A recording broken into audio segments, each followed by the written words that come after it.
Big round of applause for Karen Bianco. Come on up, Karen.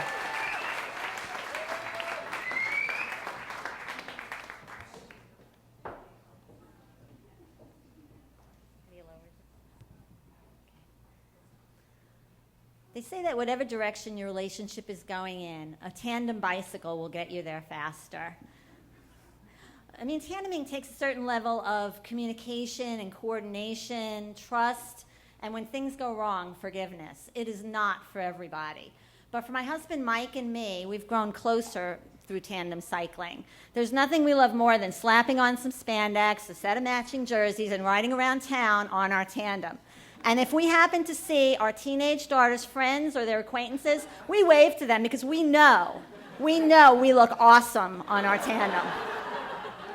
So we have a tandem that comes apart for travel. It fits into 2 suitcases, and we decided we were going to take a trip to the Loire Valley, just the 2 of us.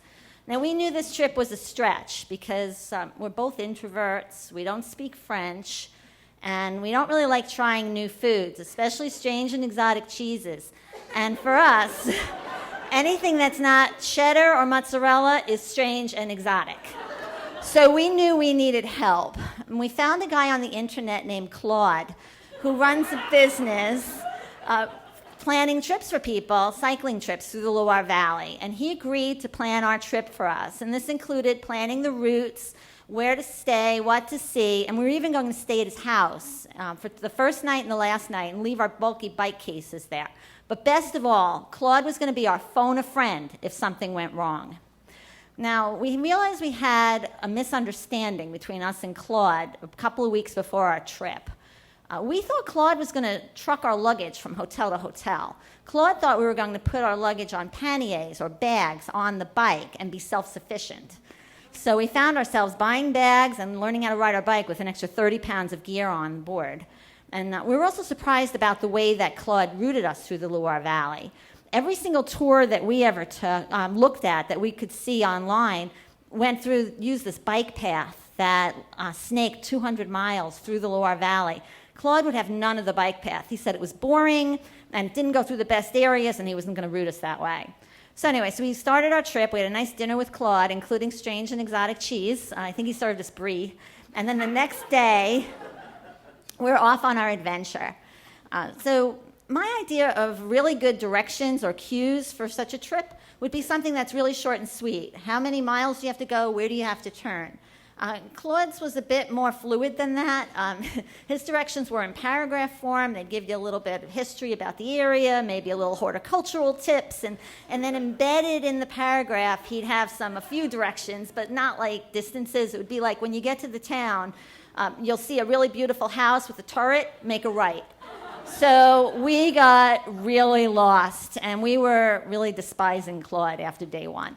But we bought really good maps and studied the maps really hard, and then we really did better. We realized where he wanted us to go, and we rode through the most beautiful countryside imaginable, past farms and vineyards and castles, and my personal favorite was fields and fields of sunflowers, and we hardly saw another cyclist the whole week.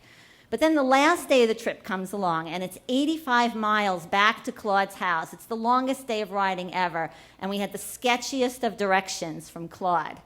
So we decided we're going to ditch his directions completely. We're going to take the bike path.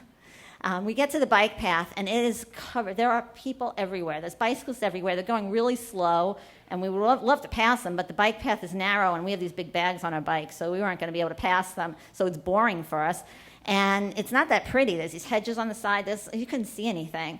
But worst of all, the bike path had this gravelly surface on it, and it made our bike rattle, especially this U-lock. We had this huge U-lock mounted on the bike, and it was rattling. So we stopped, put the U-lock in one of the pannier bags, and we went back on. But before going very far, suddenly the bike starts making this horrible noise, and it starts shaking uncontrollably. We have to stop, and the bike's broken. So I've got to go call Claude and tell him we hadn't listened to him and now he had to come rescue us, something I didn't want to do. When Mike holds up his hand and says, I think I can fix this. I didn't see how you could possibly fix this bike without a welder and a blowtorch.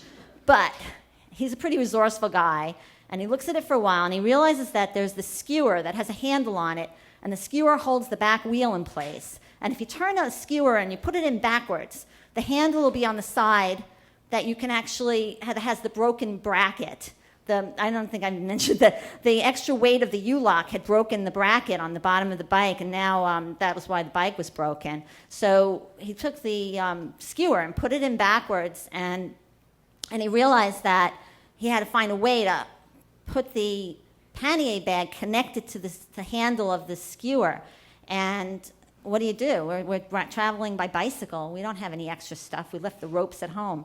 So he takes out these plastic zip ties that he carries around with him, because he's a resourceful kind of guy, and he carries around things like duct tape and zip ties because you never know when they might come in handy. And he ties the back pannier bag to the handle, and we're able to continue the ride. And we finished that ride pulling into Claude's driveway at dusk, and we realized, or I realized, something I've always known, that life is best when you do it in tandem. But don't forget to bring zip ties. Thank you.